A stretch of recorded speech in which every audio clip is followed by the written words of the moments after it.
नमस्कार, आप live cities देख रहे हैं। मैं हूं जय शुक्ला। बीपीएससी शिक्षक भर्ती परीक्षा के रिजल्ट का इंतजार तमाम अभ्यर्थी कर रहे हैं। रिजल्ट में देरी क्यों हो रही है, इसका कारण भी बार बार पूछ रहे हैं। पिछले दिनों आपने देखा कि किस प्रकार बीपीएससी चेयरमैन अतुल प्रसाद ने खुद ट्वीट करके ये जानकारी देने की कोशिश की कि देखिए, मेरिट लिस्ट तैयार करने में समय लगता है और हमें हमारा काम करने दीजिए, आप जल्दीबाजी ना करें।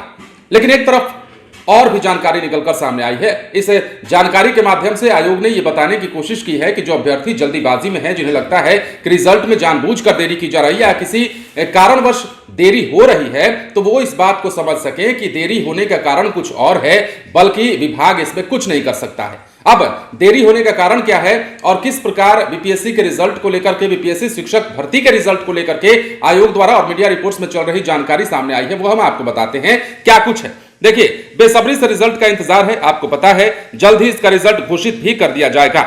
ऐसी संभावना है कि कुछ ही दिनों के बाद इसका रिजल्ट आ सकता है। परिणाम में देरी को लेकर के आयोग के अध्यक्ष अतुल प्रसाद ने एक बार फिर से जानकारी दी है और बताया है कि रिजल्ट घोषित करने के लिए 43 विषयों की 1634 यानी कि 1634 मेरिट लिस्ट तैयार करनी है और इसमें समय लग रहा है। अब उम्मीदवारों को धैर्य रखना चाहिए। एक बार नतीजे घोषित होने के बाद अभ्यर्थी अपना परिणाम बीपीएससी के आधिकारिक वेबसाइट bpsc.bih.nic.in से डाउनलोड कर सकेंगे।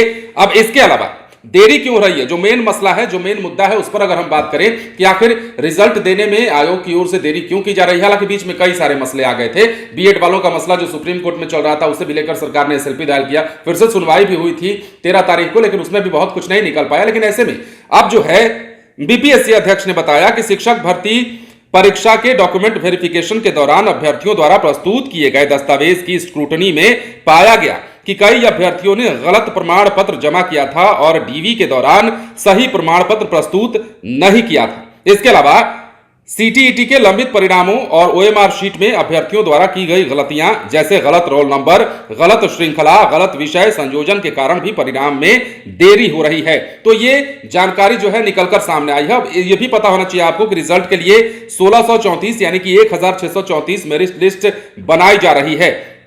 तो नई जानकारी अब डाउनलोड कैसे कर सकेंगे आप, अगर रिजल्ट आ जाता है तो वो भी हमने आपको बताया है। लेकिन एक बार फिर से आयोग की ओर से जानकारी दी गई कि देखिए, कई सारे कारण हैं रिजल्ट में विलंब को लेकर के। एसटीईटी की परीक्षा भी उसमें एक बड़ा कारण है। इसके अलावा कई सारे मसले और भी हैं। गलत तरीके से अपने दस्तावेजों को जमा करना भी अभ्यर्थियों के लिए, या फिर यूं कहें कि आयोग के लिए जल्दी रिजल्ट देने में एक बाधा बन रही है। तो अब जाकर के अतुल प्रसाद, या यूं कहें कि बीपीएससी के द्वारा जो जानकारी साझा की गई है उसके मुताबिक यह कहा गया है कि विलंब होने का कारण यही है। और एक बार फिर से आप सुन लीजिए कि विलंब होने का कारण क्या बताया गया है। कई अभ्यर्थियों ने गलत प्रमाण पत्र जमा किया, डीवी के दौरान सही प्रमाण पत्र नहीं दिया। इसके अलावा सीटीईटी के लंबित परिणाम, ओएमआर शीट में अभ्यर्थियों द्वारा गलतियां, गलत रोल नंबर, गलत श्रृंखला, गलत विषय और संयोजन के कारण परिणाम में देरी हो रही है। एक बार फिर से हमने सोचा आपको बता दिया जाए। और इस कारण जो है, हालांकि यह भी अच्छी बात है और यह खुशखबरी भी है आपके लिए कि जल्द ही बीपीएससी जो है शिक्षक भर्ती परीक्षा के नतीजे घोषित करने वाला है। हालांकि तारीख की आधिकारिक घोषणा नहीं की गई है, लेकिन अब यह बात सामने आने लगी है। सूत्रों के मुताबिक जो खबरें चलाई जा रही हैं उसके मुताबिक यह कहा जा रहा है कि जल्द ही कभी भी आपका परिणाम घोषित किया जा सकता है। बने रहे लाइव सिटीज के साथ। यदि अब तक आपने हमारे चैनल को सब्सक्राइब नहीं किया है तो सब्सक्राइब कर लीजिए, ताकि हम आपको खबरों से अपडेट रख सकें। धन्यवाद।